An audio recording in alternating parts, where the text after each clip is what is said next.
Evangelio según San Marcos.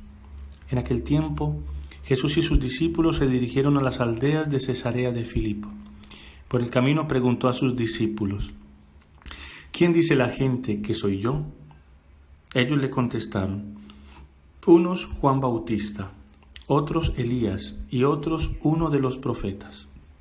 Y él les preguntó: ¿Y vosotros, quién decís que yo soy? Pedro le contestó: Tú eres el Mesías. Él les prohibió terminantemente decírselo a nadie y empezó a instruirlos. El Hijo del Hombre tiene que padecer mucho, tiene que ser condenado por los ancianos, sumos sacerdotes y escribas, ser ejecutado y resucitar a los 3 días. Se lo explicaba con claridad. Entonces Pedro se lo llevó aparte y se puso a increparlo. Jesús se volvió y de cara a los discípulos increpó a Pedro: Quítate de mi vista, Satanás. Tú piensas como los hombres, no como Dios. Palabra del Señor. Gloria a ti, Señor Jesús. Bien, hermanos, el Señor en este día nos regala esta palabra maravillosa. Como vemos en el Evangelio de estos días, cómo Él está caminando, va y viene de Cafarnaún, va al otro lado del lago, se fue a las zonas de Tiro y de Sidón, regresó, bajó otra vez a Cafarnaún, regresó nuevamente a la parte de Gerasa, de los gerasenos. Ahora después salió a Betsaida y de Betsaida sale hacia Cesarea de Filipo. Cesarea de Filipo está en el fondo, ya en la última parte de la Alta Galilea, llegando prácticamente cerca a los límites con Siria. Y Cesarea de Filipo tiene una posición estratégica y maravillosa porque queda debajo a los pies del monte Hermón. Y en el monte Hermón es donde nace el río Jordán. Entonces, a los pies del monte Hermón baja el río Jordán y ahí se crean como unas piscinas de aguas cristalinas, naturales, transparentes, maravillosas. Y ahí Filipo había construido una ciudad. Bueno, ya la había construido su padre, Herodes el Grande. Y se llama Cesarea de Filipo porque ahí su padre, Herodes el Grande, había construido un templo para César Augusto, en honor de César Augusto. También era una ciudad muy idólatra porque también tenía un templo al dios Pan. El dios Pan es en la mitología griega, en la mitología romana, era un sátiro que era un semidios y al cual se le hacía culto por la fertilidad. Era el dios de la sexualidad, del deseo, era el dios de los montes, el dios de los rebaños. Los pastores tenían mucha fe para que se los defendiera, les ayudara. Era un dios muy violento, el dios Pan. Y de ahí se dice que era un dios que se enojaba cuando le interrumpían su siesta. Se enojaba y destruía a toda la gente a través del miedo. De ahí viene la palabra pánico, del dios Pan, de esa ira. Y también de ahí se puede decir que viene el demonio del mediodía. Entonces, en una zona así pagana, donde están 2 templos, uno dedicado al emperador y el otro dedicado a un dios pagano de la fertilidad, de la sexualidad, un dios iracundo, un dios de la música, del curandero, o sea, donde se manifiesta el demonio. En esta realidad, Jesucristo pregunta: ¿Ustedes quién dice la gente que soy yo? ¿Un profeta, Juan, Elías? Pero ustedes ¿quién dicen? Y eso es importante para nosotros esta mañana porque Jesús viene a nuestra Cesarea de Filipo, esta ciudad próspera en una realidad como Israel, llena de desiertos, una ciudad de manantiales, de agua fresca, de agua limpia, una ciudad donde está el tetrarca Herodes Filipi, donde van todos los mercados y todas las mercancías hacia Siria, hacia Damasco.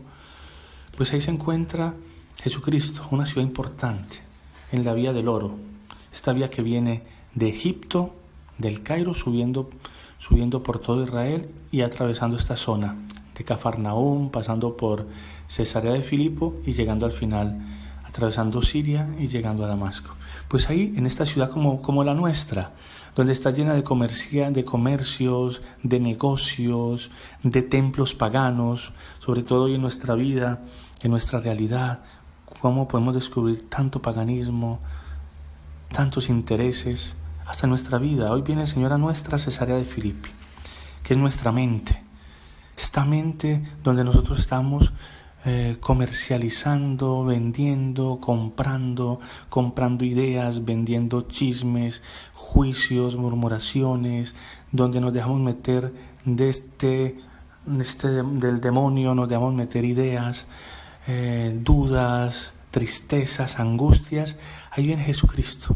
Va a visitar también esa ciudad paganísima, la va a visitar. Y va con sus discípulos, y allí en este lugar donde había un culto fuerte al imperio y a todo lo que es magia, a todo lo que es sexo, a todo lo que es adivinación, a todo lo que es poder, ahí va Jesús a decir: ¿y ustedes quién dicen quién soy yo? ¿Quién dice que soy yo? Y Pedro le dice: tú eres el Mesías. Y Jesucristo le dice: no se lo digan a nadie. Pero cuando Jesucristo en ese lugar viene a mostrar su divinidad, viene a mostrar qué quiere decir Mesías, qué quiere decir el ungido del Señor, qué quiere decir ser el Hijo de Dios, que lo dice, o sea, el Hijo de Dios, el Mesías, como ustedes me llaman, el Hijo del Hombre, tiene que padecer mucho, tiene que ser condenado por los ancianos, sumos sacerdotes, escribas, ser ejecutado, morir y resucitar a los 3 días. O sea, Jesucristo, que es maravilloso ver cómo no nos engaña, no nos miente. ¿Por qué? Porque en Él hay solamente palabras de vida eterna, palabras de verdad, palabras de amor.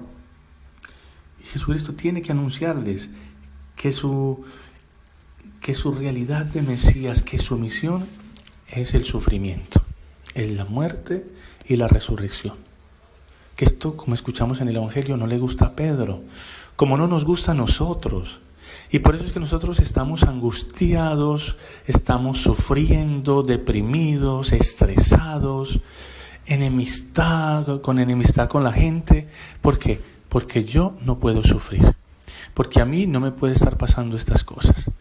Porque a mi hijo no le pueden estar pasando estas cosas. Porque a mi mamá no le pueden estar pasando estas cosas.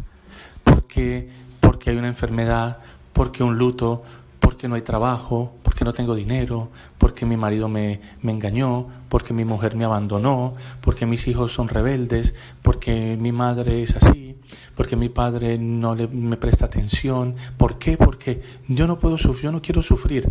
Dios no existe. Dios, ¿por qué permites esto? Dios, ¿qué pasa? Muévete, despierta. Y nos metemos en esa realidad. Y nos metemos en ese comercio. ¿Y entonces qué? Entonces empezamos a darle culto a los dioses extranjeros. Entonces empezamos a darle culto al dios dinero, al dios prestigio, al dios compras, al dios pereza, al dios lujuria. Y el Señor dice: ¿quién soy yo para ti? ¿Quién soy yo? Y muchos de nosotros decimos: Señor, ¿quién eres tú? Tú eres el genio de la lámpara de Aladino. Tú eres aquel que apenas yo rezo, me pongo en posición, tú me cumples todos mis deseos. Tú me sacas de mis sufrimientos, tú me das paz, tú me das amor, tú me das, pero sin sufrimiento. Y esto no es, hermanos. Por eso entonces ya pueden descubrir tanta dificultad hoy que tal vez no tengan paz. Es por esto, es por esta situación que vivimos de idolatría, de pensar como Pedro, de tener esta misma idea de Pedro. Está con Jesús. ¿Cuántos milagros ha visto Pedro? ¿Qué experiencias ha tenido ya Pedro con Jesús? Lo hemos visto en todos estos días, 2 multiplicaciones de panes, como les decía ayer, sanando un ciego, paralítico, un endemoniado, la hija de la Serofenicia. O sea, hay una realidad fuertísima. Pero Pedro tiene su esquema, tiene su proyecto, tiene su idea, tiene su mentalidad y no la cambia, lo sabe. sabe que Jesús es el Mesías, pero es un Mesías personalizado que ha hecho Pedro. Es un Mesías que ha moldado a sus deseos, a sus proyectos, a sus alegrías, a su personalidad, a su historia. Por eso cuando Jesucristo le presenta la pasión, le presenta el sufrimiento, le presenta la cruz, le presenta la muerte, Pedro no escucha la resurrección. No la escucha, se queda en la muerte, se queda en el sufrimiento.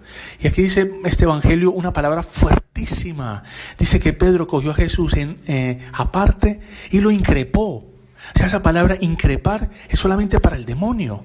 Porque es Jesús que increpa al demonio y le dice, tú sal. O sea, es una orden categórica de Dios. Increpar. O lo hace uno en el nombre de Dios. Y Pedro se toma esta autoridad ante Jesús, su Mesías, o sea, se va por encima del Mesías, por encima de Cristo, y lo increpa y le dice, no, esto no te puede suceder a ti, tú no puedes sufrir, tú no nos puedes engañar, tú no puedes, nosotros estamos de ti porque tú eres el Mesías, porque contigo no vamos a sufrir, porque contigo no vamos a tener problemas, porque contigo, mira, yo estaba sufriendo, no tenía pescado y tú me llenaste las barcas y por eso fui contigo, ver la generosidad, la abundancia, pero la precariedad no la quiero, no quiero el sufrimiento, no quiero nada. Y por eso Pedro, por este proyecto de vida, por esta idea que se ha hecho de Jesús, ¿qué pasa? Lo niega, porque no aceptando el sufrimiento, y no le bastará los 3 años con Jesús, no le basta a Pedro ver milagro tras milagro, resurrecciones, ver tantas cosas, no le basta, porque de cara al sufrimiento, cuando le llega a Pedro el sufrimiento, cuando le llega la persecución, de cara a la pasión de Cristo, que lo ve allá, que lo están juzgando, que Él está aquí con los siervos, de cara a las preguntas, ¿tú eres uno de ellos? ¿Tú tienes un acento de Galilea? Y Pedro lo renegó. O sea, y Jesucristo, al mirar a Pedro renegando, lo que canta el gallo, lo mira con amor y Pedro sale fuera y llora amargamente. Pero Pedro, hermanos, es maravilloso ver también el amor de Dios, que no reniega a Pedro nunca a Jesús. Que al final, no creyéndole, pues deja que siga el curso de la vida y Pedro entienda por su cuenta que él no acepta el sufrimiento. Que Él es el primer papa, pero también es el primer apóstata de los discípulos. Él renuncia a Cristo, Él reniega a Cristo. ¿Por qué? Por su mentalidad, por no querer aceptar a un Cristo humano, por no creer en un Cristo divino, pero humano, que tiene el poder de vencer la muerte, que tiene el poder de destruir los sufrimientos, que tiene el poder de darnos paz en nuestros sufrimientos, en nuestras dificultades, en la enfermedad, en la angustia, en los problemas. Ahí está, pero no, Él no, como nosotros. ¿Cuántas veces nosotros dudamos del amor de Dios porque estamos sufriendo? Porque hay problemas, porque hay lutos, porque hay enfermedades. ¿Cuántas veces? ¿Y cuántas veces caemos en el pecado por lo mismo? Por querer agradar a los demás, por querer estar bien con todos, por no decir la verdad, por no creernos nuestra verdad. Y nuestra verdad es que somos hijos de Dios amados a través de la muerte y resurrección de Cristo.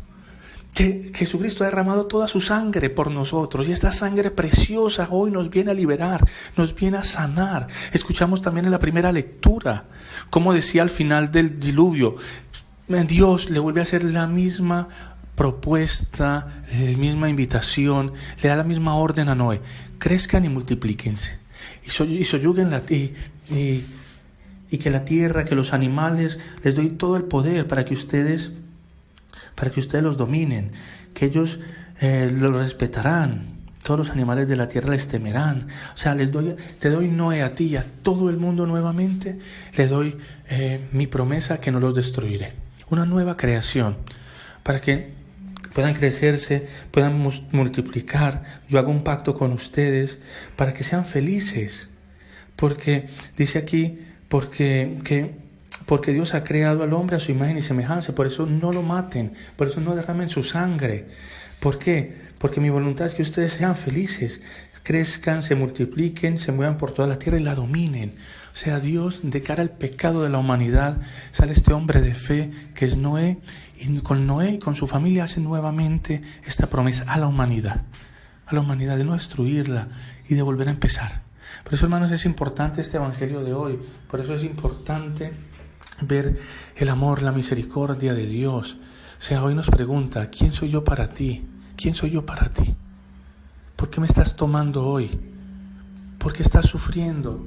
Si tú sabes que yo soy el Mesías, si tú sabes que yo soy el Hijo de Dios, si nosotros tenemos la gracia mucho más grande que Pedro.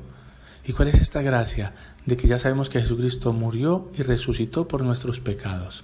Sabemos que Jesús está sentado a la derecha del Padre, intercediendo por nosotros todavía hoy, mostrándole al Señor los signos de la pasión, diciéndole, Padre, mira, no le tengas en cuenta este pecado, no le tengas en cuenta esta murmuración, no le tengas en cuenta esta división.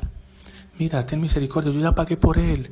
Y entonces Dios Padre, al ver a Jesús todavía intercediendo por nosotros, mirando esos signos de la pasión de Cristo en sus manos clavadas, se conmueve nuevamente Dios y manda con todo su amor nuevamente el poder del Espíritu Santo para cada uno de nosotros. Por eso, hermanos, entonces, hoy no seamos Satanás, no seamos aquel que divide, aquel que acusa, aquel que roba la gracia. Ese es Satanás. Por eso Jesucristo se voltea y lo increpa a Pedro. Pero Jesucristo a Pedro sí le dice, Satanás, demonio, vete de mi vista, vete para atrás, va de retro, quítate de mi vista, Satanás, divisor, acusador, quítate de mi vista. Tú que juzgas, tú que desprecias, quítate, que estás despreciando la historia, que estás despreciando tu vida, tu realidad, quítate. No es que estás destruyendo al otro, no es que lo estás juzgando, lo estás despreciando, lo estás condenando. Quítate, porque tú piensas como Dios, como los hombres y no como Dios. Porque ¿cuál es el pensamiento del hombre? El egoísmo, piensa para sí mismo. ¿Cuál es el pensamiento de Dios? Que ama. Y ama en función de los demás, no en función suya, en función nuestra. Por eso, hermanos, entonces hoy podamos aceptar nuestros límites, nuestras divisiones, nuestras acusaciones, de acusar a Dios, de acusar a los hermanos para nuestra felicidad. Que somos capaces de ser acusadores, Satán, aquel que acusa, que podemos ser diablos, aquel que divide. Por eso, hermanos, hoy el Señor quiere que nos unamos a su amor, a su misericordia, y estemos no divididos, no acusando, sino que estemos excusando, que estemos perdonando y que estemos en común unión, no divididos, común unión, comunión, que es la comunión que tiene el Padre con el Hijo en el Espíritu Santo. Que esta común unión de amor, de perdón, de misericordia, de vida eterna, hoy la podamos experimentar y vivir nosotros como aceptando que tal vez hemos caído hoy en esta tentación del demonio, que hemos cogido y hemos pensado según los hombres, y muchas veces hemos hasta instrumentalizado a Dios a través de nuestra fe, de nuestras misas, de nuestras oraciones. Pues hoy pidamos al Señor esta gracia, que cambiemos, que nos convirtamos, que cambiemos de mentalidad, que podamos decirle, Señor, ten misericordia de mí, que soy pecador. Señor, ten misericordia de mí, que soy acusador. Señor, ten misericordia de mí, que hoy he dudado de tu amor, que he pensado más en mis proyectos, he pensado más en mi bienestar y no he amado. No te he amado a ti, no he amado a los demás hoy. Pues que hoy podamos empezar ya dejándole al Señor todos nuestros pecados, todas nuestras angustias, y que el Señor hoy entreguémosela para que Él destruya todo esto, nos dé la conversión de poder reconciliarnos con Él y experimentar su amor, su misericordia y su paz. Que así sea.